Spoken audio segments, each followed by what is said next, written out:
नमस्कार दोस्तों।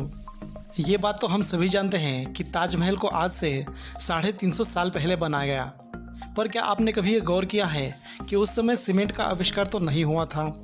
ऐसे में ताजमहल के पत्थरों को आपस में इतनी मजबूती से कैसे जोड़ा गया, जिससे ये इमारत आज भी इतनी मजबूती से खड़ी है। तो चलिए दोस्तों, जानते हैं कि ताजमहल को कई साल पहले कैसे बनाया गया।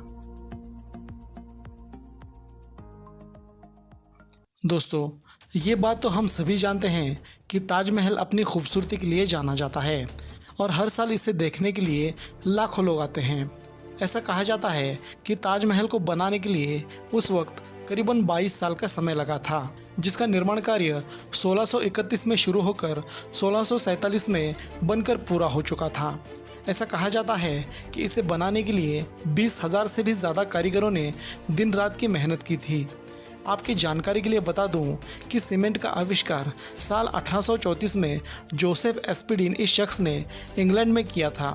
वही ताजमहल का निर्माण कार्य 1647 में बिना सीमेंट के बनकर पूरा हो चुका था। तभी ऐसे में ताजमहल को बनाते समय दो पत्थरों को मजबूती से चिपकाने के लिए आर्किटेक्चर्स ने एक खास फार्मूले का इस्तेमाल किया था।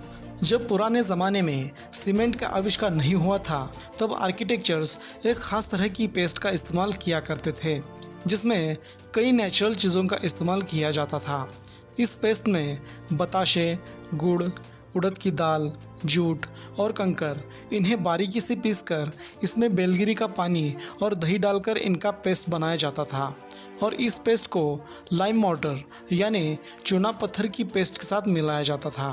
अब इस पेस्ट को बनाना बहुत ही समय लेने वाली प्रक्रिया थी, मगर यही पेस्ट उस वक्त सीमेंट की तरह काम में आया करती थी और इसी पेस्ट के ज़रिए ताजमहल के सारे पत्थरों को आपस में जोड़ दिया गया था, जिसके ज़रिए ताजमहल के स्ट्रक्चर की मजबूती और ड्यूरेबिलिटी काफ़ी हद तक बढ़ गई है। दोस्तों, ताजमहल को मजबूत बनाने के लिए और एक चीज़ महत्वपूर्ण मानी जाती है।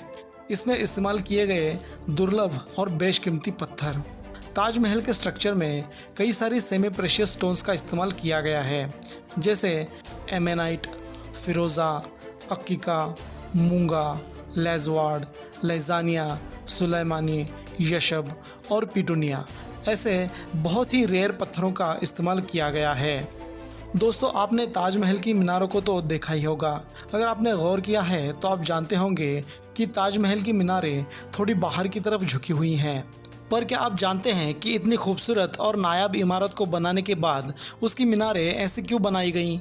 तो ऐसा इसलिए क्योंकि उस वक्त के आर्किटेक्चर्स ने ये सोचा कि भविष्य में अगर भूकंप या फिर ऐसी ही कोई आपदा आती है तो ये मीनारें बाहर की तरफ गिरे, ना कि अंदर की तरफ, और बीच में जो मेन स्ट्रक्चर और गुंबद है वो सुरक्षित रहे और इसे कोई भी हानि ना हो।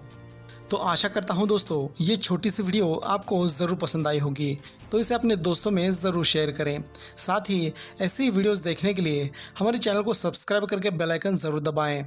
मिलते हैं अगले वीडियो में, तब तक अपना ख्याल रखें।